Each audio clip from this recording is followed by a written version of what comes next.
pessoal, mais uma vez sejam bem-vindos ao nosso curso de Direito Processual Civil. Eu sou a professora Alexia e na aula de hoje nós vamos continuar falando sobre o direito processual civil, as noções gerais do direito processual civil.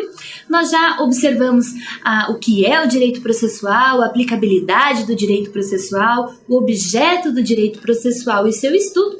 E hoje nós vamos trabalhar um pouquinho sobre o direito processual, o direito material, algumas teorias processuais para dar continuidade às nossas aulas. Então, vamos lá, pega as suas anotações e venha comigo. Processo e direito material. Existe alguma relação entre o processo e o direito material? Claro que sim. O direito processual não se confunde com o direito material. O fato do processo civil ser autônomo não significa que ele possa ser neutro ou indiferente às variadas situações de direito processual.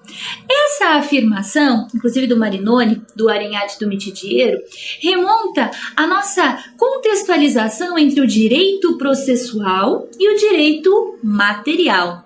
O direito processual e o direito material não se confundem. Ambos gozam de autonomia, têm autonomia no contexto da sua principiologia, no contexto da sua codificação, no contexto das suas sanções, dos seus preceitos, mas existe uma relação muito íntima entre o direito processual e o direito material. É até uma briga que processualistas e civilistas questionam o que seria mais importante, o processo ou o direito material. E, na verdade, os dois ramos são igualmente importantes. E por quê? Porque enquanto o direito material regula as relações substantivas, então regula preceitos, regula sanções, o direito processual é o que instrumentaliza essas relações. Quer ver um exemplo? Se nós nos debruçarmos sobre o Código Civil e pegarmos ali alguma questão envolvendo o direito a alimentos, então nós temos lá no nosso Código Civil, no direito de família, a obrigação dos pais prestar alimentos e a obrigação dos filhos prestar alimentos para os pais quando idosos. Então existe uma reciprocidade na obrigação alimentar. Isso é instituto de direito material. Não simplesmente por estar no Código Civil, poderia estar numa outra legislação esparsa, mas regulamenta um instituto de direito material. Agora, no caso do pai que não paga alimentos para o seu filho, ou no caso do filho que não corresponde a essa reciprocidade em relação ao pai na idade idosa, como é que eu vou levar esse direito para o conhecimento do juiz, para que o juiz me diga o que eu devo fazer, me dê uma resposta em relação a isso? Preciso do processo. É o processo que vai instrumentalizar essa relação de direito material. Então, diante de qualquer direito substantivo, para levá-lo a conhecimento do juiz e tornar esse direito efetivo, você precisa do direito processual, você precisa do processo. O processo, ele tem, portanto, autonomia, ele é autônomo porque só ele instrumentaliza, é só ele que leva essa relação jurídica para conhecimento do juiz. Mas não significa que essa autonomia seria fechar os olhos ao direito substantivo. Não, não, não. O direito processual é autônomo e ele justamente olha para o direito substantivo. Ele pega as relações de direito material e leva para conhecimento do juiz. Então, a relação entre direito processual e direito material é uma relação necessária para se conseguir a tão esperada prestação jurisdicional de qualidade, ou que dizia Barbosa Moreira, o processo socialmente efetivo, aquele processo que olha o direito material, carrega o direito material, instrumentaliza essa relação e entrega o bem jurídico tutelado ao jurisdicionado. Então vamos agora analisar o conceito de processo. Temos uma teoria positivista que entende o processo como um instrumento pelo qual a jurisdição é exercida. É um instrumento que permite permite o ofício jurisdicional, um instrumento que leva ao juiz toda a relação jurisdicional, que permite que o juiz, munido da investidura e dos princípios inerentes ao poder nele investido, realize a prestação jurisdicional, entregue o bem jurídico tutelado, analise argumentos, fatos, provas e dê uma resposta ao jurisdicionado. Então, para a corrente positivista, em período positivista, nós tínhamos essa visão de processo enquanto instrumento que permite o exercício da prestação jurisdicional. Essa teoria positivista, ela não está errada, não está equivocada. O processo, ele continua sendo um instrumento que permite a realização do ofício jurisdicional. Porém, a corrente pós-positivista, no momento pós-positivismo, temos um acréscimo importantíssimo a essa ideia de instrumentalização. Então, para a corrente pós-positivista, o processo é um procedimento que, atendendo aos ditames da Constituição, permite que o juiz exerça sua função jurisdicional. Olha o acréscimo aqui, ditames da Constituição. O processo, ele permanece sendo esse instrumento que permite o ofício jurisdicional, a prestação do ofício jurisdicional. Mas o que tem de importantíssimo agora? Atendendo aos ditames da Constituição. A Constituição, enquanto regra máxima, ela irradia os seus princípios, os seus preceitos, as suas sanções a todas as outras normas infraconstitucionais. E o processo deve, obviamente, observar a Constituição. Então, o processo, ele é esse instrumento de exercício da função jurisdicional, olhando sempre para a Constituição e principalmente aos princípios dela decorrentes, que também será objeto das nossas aulas no momento posterior. Então, um instrumento de exercício da jurisdição impregnado de todas as garantias fundamentais que vêm da onde? Da nossa Constituição Federal. Instituição pública constitucionalizada. Então, percebam, em vários momentos, em vários fragmentos aqui retirados de várias obras, nós temos a fixação da Constituição, a Constituição como regra máxima, a Constituição como aquela norma, aquela lei que eu devo sempre respeitar no momento da prestação jurisdicional. Então, o processo é um instrumento, é ele que leva o direito material ao conhecimento do juiz, permitindo o ofício jurisdicional, permitindo que o juiz conheça o meu direito e tome todos os regramentos inerentes a ele, sempre olhando a Constituição, respeitando as normas e garantias fundamentais. Algumas teorias processuais até a gente chegar a esse conceito de processo instrumental, esse conceito de processo que instrumentaliza o direito substantivo. Então nós temos, primeiro, as teorias privatistas, com base nos escritos de Ulpiano, nos escritos de Rousseau, remontando até mesmo o próprio conceito de direito romano, que são as teorias do processo como um contrato e o processo como um quase-contrato. O que falam essas teorias? A teoria do processo como um contrato, com base no direito romano, entendia o processo como o mesmo nexo de causalidade da relação contratual. Então era como se o processo fosse a mesma coisa que você celebrar um contrato de compra e venda. O nexo de causalidade que te relacionava a esse contrato de compra e venda era o mesmo nexo de causalidade entendido no processo. Então, uma relação essencialmente privatista de processo e que foi muito criticada, em razão do contrato e do processo ter, de certa forma, alguma semelhança, mas não o mesmo nexo de causalidade. Por isso veio a teoria do processo como um quase-contrato. Se refutou o nexo de causalidade contratual como o mesmo nexo de causalidade processual, mas se entendeu que, da mesma forma que o contrato ele gera uma série de obrigações, o processo também também gera uma série de obrigações. Então, permeado nessa obrigação que acontece no contrato, que acontece no processo, se criou a teoria do processo como um quase contrato. Ele não é um contrato propriamente dito, mas ele seria um quase contrato por conter obrigações de ambas as partes.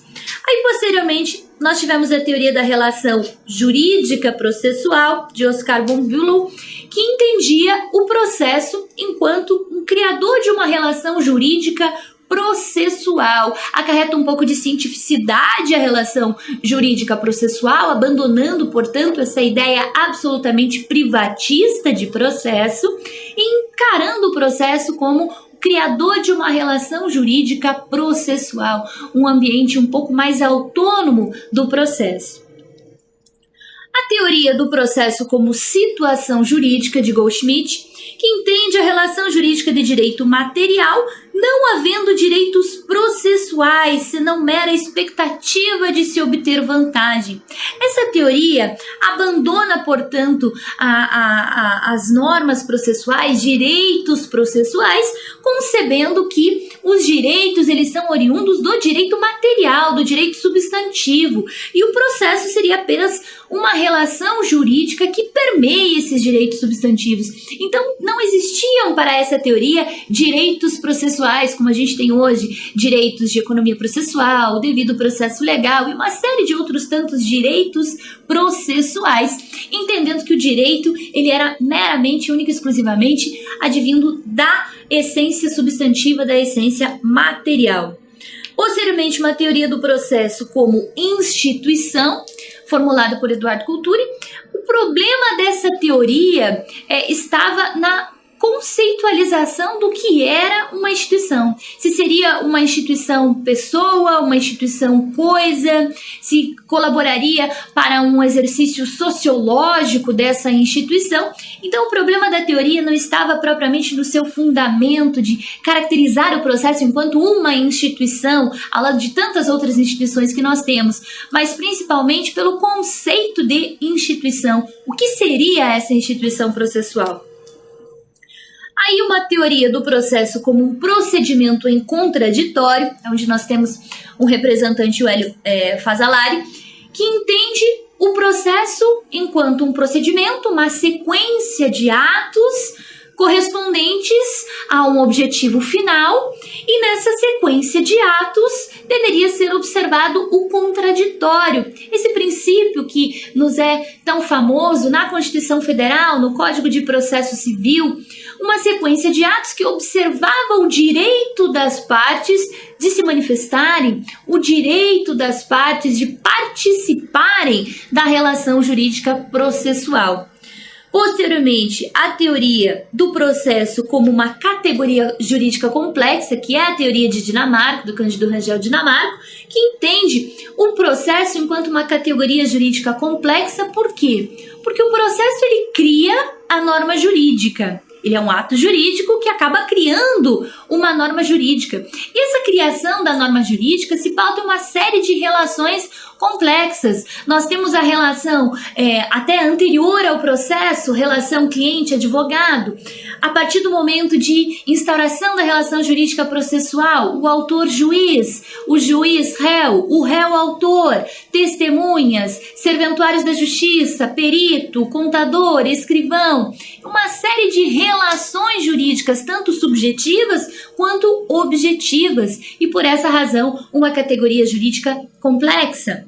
A teoria do processo como uma categoria jurídica autônoma, onde nós temos uma manifestação brasileira aqui do Afrânio Silva Jardim, que entende que o processo não pode ser enquadrado em nenhuma outra categoria. O processo é o processo, ele se basta por ele mesmo.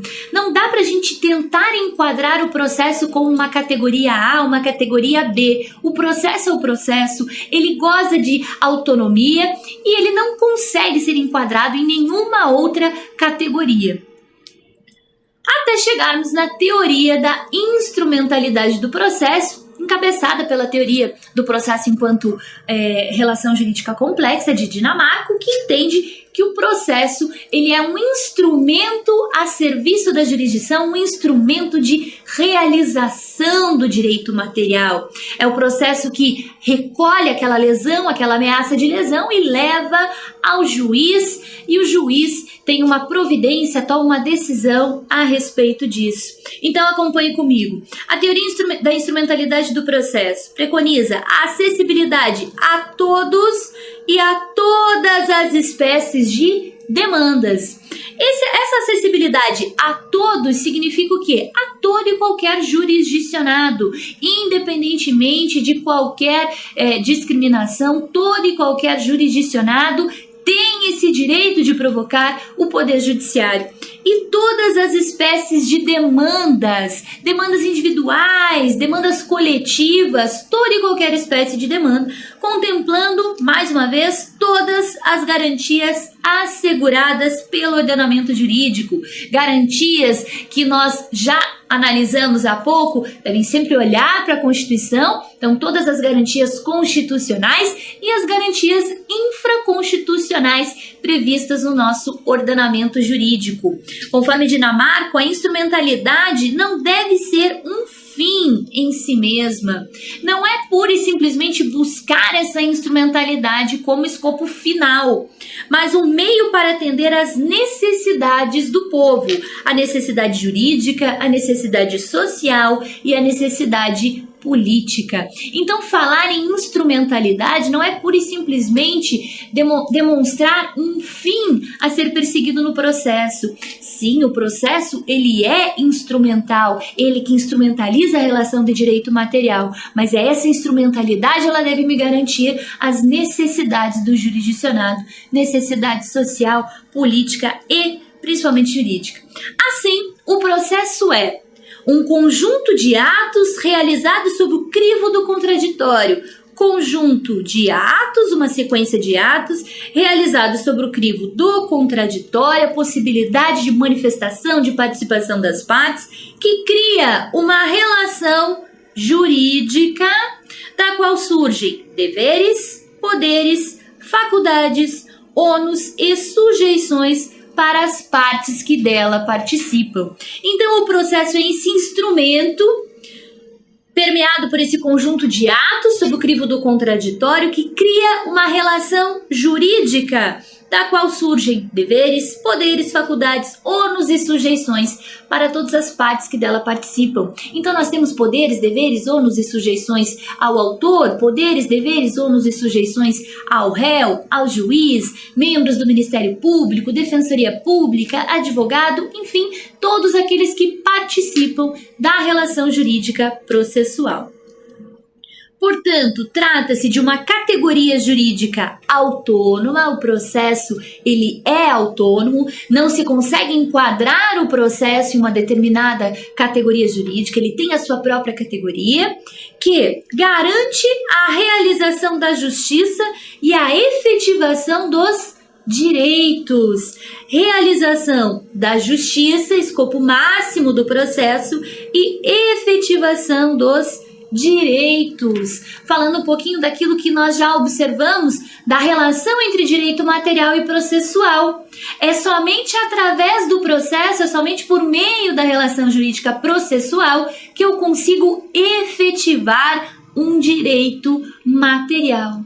Eu busco na codificação substantiva um direito material lesionado e por meio do processo eu consigo efetivar esse direito. Eu busco na codificação material que aquele que me causar algum dano fica responsável pela reparação. Mas eu só consigo essa reparação, eu só efetivo o meu direito à reparação por meio do processo. Então, o processo ele garante a realização da justiça e a efetivação de direitos, já que somente mediante esse instrumento processual as partes poderão garantir a sua participação, poderão participar da relação jurídica com todos os direitos a ela inerentes, devido ao processo legal, contraditório, ampla defesa.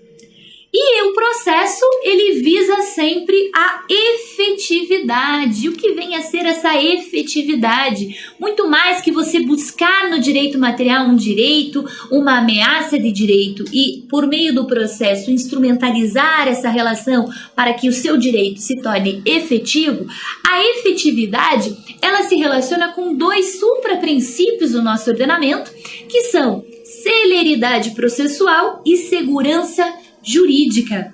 De nada adianta o meu processo ser rápido se ele não tiver ao mesmo tempo segurança jurídica. Eu preciso equilibrar esses dois postulados, a segurança jurídica com a celeridade, para que obtenha o ideal de efetividade processual. Então vamos lá. Sob a ideia de adequar a providência jurisdicional às necessidades concretas da parte interessada, tornar efetivo um direito, efetivar um direito, responder à efetividade processual é olhar para a necessidade concreta da parte e adequar a providência jurisdicional. Muitas vezes eu preciso de uma providência que demande uma certa resposta rápida do juiz, vou pedir lá uma tutela antecipada, uma tutela cautelar, uma tutela provisória de urgência, como qualifica o novo Código de Processo Civil, porque a necessidade do meu jurisdicionado é uma resposta rápida, imediata. Então eu não consigo esperar o trâmite processual inteiro. Muitas vezes eu preciso de liminares nos procedimentos especiais, eu preciso de determinadas atitudes processuais diferenciadas de acordo com a necessidade de cada jurisdicionado. Isso é tornar um processo efetivo, porque muito embora o direito material seja para todos e a todos, a codificação material esteja para todos, esse direito ele foi lesionado de uma forma diferente para mim, de uma forma diferente para você. Então pode ser que no meu caso haja essa necessidade urgente, no teu não e assim por diante. Cada direito, cada jurisdicionado, quando reclama o seu direito perante o Poder Judiciário, ter essa ideia de efetividade é olhar para o direito desse jurisdicionado e adequar a relação jurídica, a providência jurisdicional ao caso concreto. Portanto, há uma ênfase em um processo garantista no sentido de garantir as faculdades materiais, as faculdades processuais e principalmente pautado pelo direito constitucional, o olhar à Constituição. Na própria Constituição nós já temos vários elementos caracterizadores dessas garantias, vários princípios informadores da nossa relação jurídica processual, e dentro desse instrumento de garantia do acesso à justiça, de garantia do direito subjetivo de ação, de garantia do contraditório, do devido processo legal, e que é instrumentalizada pelo processo, é que o juiz vai resolver a prestação jurídica, o juiz vai desenvolver essa prestação jurisdicional de forma rápida e de forma principalmente adequada às circunstâncias do caso concreto para buscar a tão sonhada efetividade processual. E eu espero você, então, na nossa próxima aula, para a gente conversar um pouco mais sobre o processo, as subdivisões do processo, a classificação do processo. Então, fique comigo e nós vamos ainda continuar a falar sobre o processo civil, sobre o Código de Processo Civil. Eu te espero, então, na nossa próxima aula.